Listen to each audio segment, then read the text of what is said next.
நடந்து முடிந்த விக்கிரவாண்டி இடைத்தேர்தல் முடிவுகளை நாங்கள் ஏற்றுக்கொள்கின்றோம். எங்களுக்கு நேர்மையான முறையில் வாக்களித்த அனைத்து வாக்காளர்களுக்கும் எங்களுடைய நெஞ்சார்ந்த நன்றிகளை தெரிவிக்கின்றோம். முதலில் எங்களுடைய மருத்துவர் ஐயா அவர்களுக்கு நன்றி. எங்களுக்கு நல்ல ஒரு வேட்பாளர் சி அன்புமணி அவர்களை கொடுத்த மருத்துவர் ஐயா அவர்களுக்கும், எங்களுக்காக பிரச்சாரம் செய்த அனைத்து கூட்டணி கட்சி தலைவர்கள், குறிப்பாக நண்பர் அண்ணாமலை அவர்களுக்கும், முன்னாள் முதலமைச்சர் ஓபிஎஸ் அவர்களுக்கும், நண்பர் டிடிவி தினகரன் அவர்களுக்கும், நண்பர் ஜி.கே. வாசன் அவர்களுக்கும், திரு பாரிவேந்தர் அவர்கள், திரு ஏ.சி. சண்முகம் அவர்கள், திரு தேவநாதன் அவர்கள், திரு ஜான் பாண்டியன் அவர்கள் உள்ளிட்ட அனைத்து கூட்டணி கட்சி தலைவர்களுக்கும், தொண்டர்களுக்கும், நிர்வாகிகளுக்கும் நன்றி. முக்கியமாக பாட்டாளி மக்கள் கட்சியின் அனைத்து நிர்வாகிகள், தொண்டர்களுக்கும், குறிப்பாக மாநில நிர்வாகிகள், மாவட்ட ஒன்றிய கிளை நிர்வாகிகள் 20 நாட்களாக களத்திலே அங்கேயே தங்கி அங்கேயே கடுமையாக பணியாற்றி கௌரவமாக பெற்ற கிட்டத்தட்ட 56,300 வாக்குகள் பெற்றிருக்கின்றோம். அத்துணை நிர்வாகிகளுக்கும் இந்த நேரத்தில் நன்றிகளை தெரிவிக்கின்றேன். இந்த தேர்தல் நடந்தது உங்களுக்கு நன்றாக தெரிஞ்சிருக்கும், குறிப்பாக ஊடக நண்பர்களுக்கு தெரிந்திருக்கும். உலக அளவிலே இந்த தேர்தலில் திமுக எப்படி வெற்றி பெற்றார்கள் என்று எல்லாருக்கும் தெரியும். பணத்தை கொடுத்து, பொருளை கொடுத்து, அதிகாரத்தை வைத்து வெற்றி பெற்ற திமுக அது உண்மையான வெற்றி கிடையாது. அதாவது நேர்மையான முறையில் ஒரு பைசா செலவில்லாமல் நாங்கள் பெற்ற 56,300 வாக்குகள், இதுதான் உண்மையான வெற்றியாக நாங்கள் கருதுகிறோம். கிட்டத்தட்ட 250 கோடி ரூபாய் பணத்தை திமுக இந்த இடைத்தேர்தலில் செலவு செய்திருக்கிறது. அதாவது 6,000 ரூபாய் பணமும் 4,000 ரூபாய் பொருளாக கொடுத்திருக்கிறது. இதில் 34 அமைச்சர்களில் 33 அமைச்சர்கள் களத்தில் இருந்தார்கள். 125க்கு மேல் சட்டமன்ற உறுப்பினர்கள், 30க்கு மேல் நாடாளுமன்ற உறுப்பினர்கள், மாவட்ட பெருந்தலைவர்கள், டிஸ்ட்ரிக்ட் சேர்மன், யூனியன் சேர்மன் போன்றவர்கள் எல்லாம் அங்கேயே தங்கி அங்கேயே வீடுவிடாக சென்று தேர்தலில் வாக்குகளை கேட்கவில்லை, மாறாக பணத்தை கொடுத்து வாக்குகளை பெற்றார்கள். 3 தவணையாக திமுக வாக்காளர்களுக்கு பணத்தை கொடுத்தார்கள். அன்றாடம் அரிசி மூட்டைகள், அப்புறம் எண்ணெய், பருப்பு, புடவைகள், மூக்குத்தி, கம்மல், என்னென்ன பொருள் கொடுக்கணுமோ அத்தனையும் அன்றாடம் கொடுத்தார்கள்.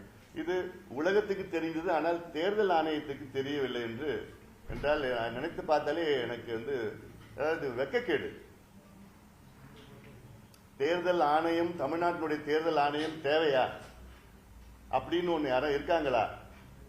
அப்படின்னு ஒரு யாரா இருந்தாங்கன்னா he is unfit for this job. He is completely unfit for the job. உங்களுக்கு எதுக்கு ஒரு அதிகாரம், உங்களுக்கு எதுக்கு ஒரு அலுவலகம், உங்களுக்கு எதுக்கு ஒரு சம்பளம்? முதல்ல உங்களுக்கு துணையா எதுக்கு இவ்வளவு அதிகாரிகள்? உலகத்தில் எல்லாத்துக்கும் தெரியுது, அங்க பணத்தை கொடுக்கறாங்க, பொருளை கொடுக்கறாங்க, எல்லாமே தினம் அங்க 2000 திமுக வாகனங்கள் அங்கேயே தங்கி இருக்குது, அங்கேயே சுத்திட்டு இருக்கிறாங்க கொடியை போட்டு. அங்க ஒவ்வொரு கிராமத்திலையும் ஒரு திமுகல ஒரு பந்தல் போட்டு வச்சிருக்காங்க. அந்த பந்தலுக்கு 25,000 ரூபாய் செலவாகுது. கிட்டத்தட்ட 300 பந்தல் போட்டு வச்சிருக்காங்க. எத்தனை கோடி செலவு? Election expenses.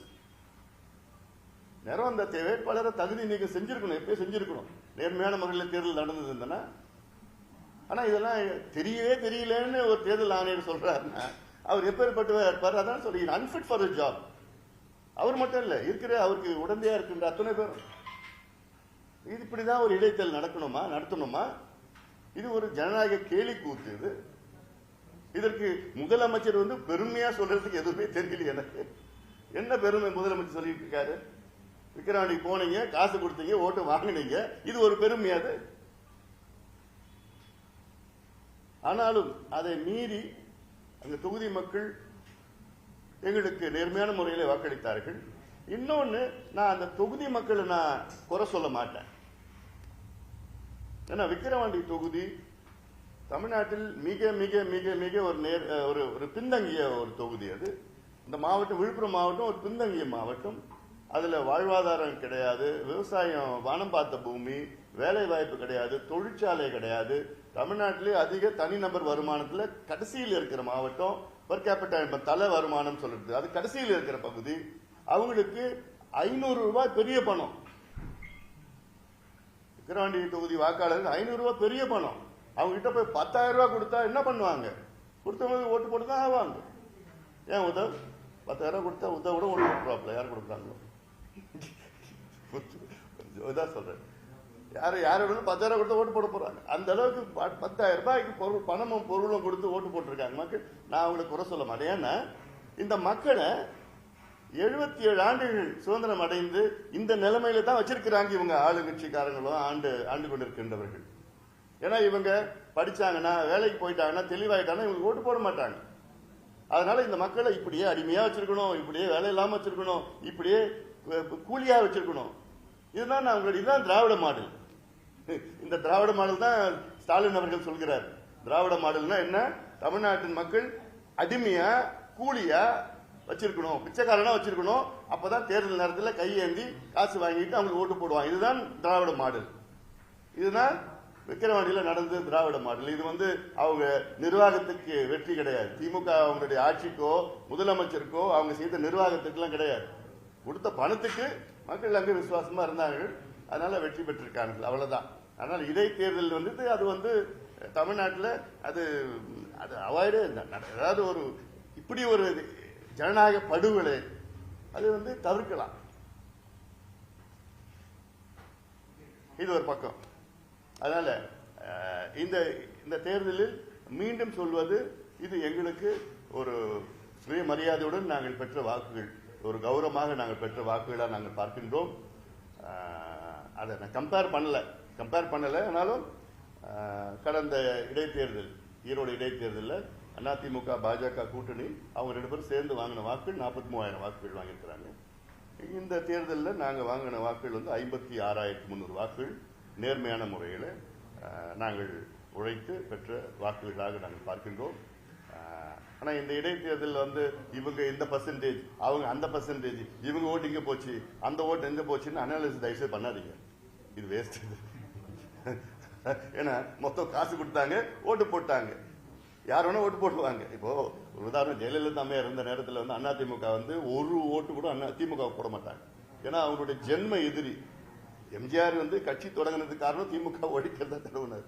ஆனாலும் இப்போ அவங்க அதிமுக காசு கொடுத்து ஓட்டு போட்டிருக்காங்க, திமுக ஓட்டு போட்டுருக்காங்க. அப்ப நினைச்சுப்பாங்க அந்த நல்ல அதான் இட்ஸ் ஃப்ரீ பை எலெக்ஷன். இது இதுக்கும் பொது தேர்தலுக்கும் சம்பந்தமே கிடைக்க போறது. பொது தேர்தலில் ஒட்டுமொத்தமா அத்தனை அமைச்சர்கள் ஒரே தொகுதியிலையும் எம்எல்ஏக்கள், எம்பிக்கள், சேர்மன் எல்லாம் தங்கி அங்கே பணம் எல்லாம் கொடுக்கறதுக்கு ஒரு சூழல்லாம் இருக்க போறது கிடையாது. அதனால அடுத்த தேர்தல் நிச்சயமாக பொது தேர்தல்லாம் இதுக்கும் சம்பந்தமே இருக்க போறது கிடையாது. மீண்டும் வாக்களித்த வாக்காளர்களுக்கும் எங்கள் கட்சி கூட்டணி தலைவர்கள், நிர்வாகிகளுக்கும் எல்லாத்துக்கும் மேல் பாட்டாளி மக்கள் கட்சியினுடைய அடிமட்ட தொண்டர்கள், அங்கேயே தங்கி அங்கே தொண்டர்களுக்கும் நிர்வாகிகளுக்கும் மீண்டும் என்னுடைய நன்றிகளை இந்த நேரத்தில் நான் தெரிவிக்கின்றேன்.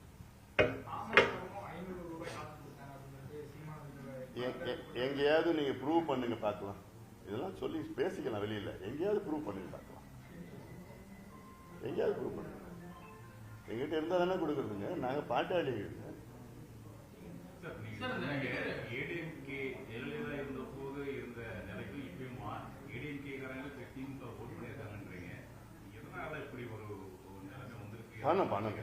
பணத்தை தான். அதெல்லாம் நான் மீண்டும் சொல்றேன், அங்க தொகுதியில் உள்ள வாக்காளர்ல நான் தப்பு சொல்ல மாட்டேன். ஏன்னா இவ்வளோ பணம் கொடுக்குறாங்க. ஏன்னா அவங்கள பார்த்தா ஏழ்மையான ஒரு சூழல், கூலியா இருக்கிறாங்க, வருமானம் கிடையாது, விவசாயமும் கிடையாது, அங்க பாசன திட்டங்களும் கிடையாது, விவசாயத்தை நம்பியிருக்காங்க, வானம் பார்த்த பூமி நம்பியிருக்காங்க. அதனால அவங்களுக்குலாம் 10,000 ரூபாய் பெரிய பணமா. யாருக்கு வேணா 10,000 ரூபாய் பெரிய பணம். அந்த தொகுதியில் அவங்க வாங்கியிருக்கிறாங்கன்னா அது இல்லாம அவங்களுக்கு போய் மிரட்டி, நீ ஓட்டு போட்டியா போடலையா, நாங்க வீடியோ வச்சு பார்த்தோம், கேமரால பார்த்தோம், நான் போடல, நீ பணம் திருப்பி கொடு, இப்படி எல்லாம் போய் அவங்கள போய் துன்புறுத்தி இருக்கிறாங்க. எல்லாம் வீடியோஸ்லாம் நாங்க பார்த்தோம். நாங்க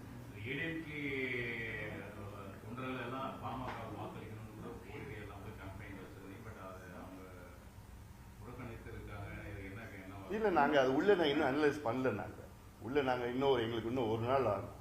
அது யார் யார் எந்தெந்த பூத்தில் எப்படி ஓட்டு எங்களுக்கு வந்திருக்கு, யார் போட்டிருக்கா, அது அவங்க எந்தெந்த ஓட்டு அப்படின்னு நான் இன்னும் அனலைஸ் பண்ணிட்டு நான் அது வரை உங்க கேள்விக்கு பதில் சொல்லுவேன். என்ன அந்த கள்ளக்குறிச்சியில் நடந்த சாதனை சொல்றாங்களா, இல்ல திருநெல்வேலியில் நடந்த அந்த படுகொலை பத்தி சொல்றாங்களா, இல்ல ஆம்ஸ்ட்ராங் படுகொலை சொல்றாங்களா, இல்ல அங்க அதிமுக படுகொலை சொல்றாங்க, சட்டம் ஒழுங்கு சொல்றாங்களா? இதுதான் சாதனை, அவங்க சாதனையா? நீங்க சொல்ற மாதிரி நம்ம பார்த்தோம்னா சார், கள்ளக்குறிச்சியில் நடந்தது மிகப்பெரிய ஒரு உயரமான சம்பவம். மக்கள் வந்து ஒரு கோபத்துல இருந்திருக்காங்க, திமுக எதிர்ப்பால வாக்களிச்சிருக்கணும். நிச்சயமா கோபத்தில் இருக்கிறாங்க. அதாவது இந்த தேர்தல் மட்டும் நேர்மையான முறையில் நடந்திருந்தால் திமுக டெபாசிட் இழந்திருக்கும். அதுதான் கள நிலவரம். அவ்வளோ மக்கள் வந்து திமுக மீது கோபத்தில் தான் இருக்கிறாங்க. அங்க மட்டும் இல்ல, ஒட்டுமொத்த தமிழ்நாட்டில் கோபத்தில் தான் இருக்கிறாங்க. ஏன்னா இது கள்ளக்குறிச்சி வந்து பக்கத்து மாவட்டம் தான். எல்லாமே அங்கேயும் விழுப்புரத்திலே பாத்தீங்கன்னா, விழுப்புரம் மாவட்டத்திலே சமீபத்தில் 11 பேர் கள்ளச்சாராயத்தை குடிச்சு அதுல ஒருத்தர் இறந்துட்டார். இன்னும் கொஞ்சம் பேர் வந்து ஏதோ தப்பிச்சிருக்கிறாங்க. அதுவும் மூடி மறைச்சிட்டு இருக்காங்க. இது சம்பவமே இல்லைன்னு மூடி மறைச்சிட்டு இருக்காங்க அரசு. அதனால இது ஒரு சம்பவம் தொடர்ந்து நடந்துட்டு வருது. இல்லை எங்க பார்த்தாலும் லஞ்சம் ஊழல் இருக்கு, நிர்வாகமே கிடையாது. இந்த மாதிரி கல்ச்சர்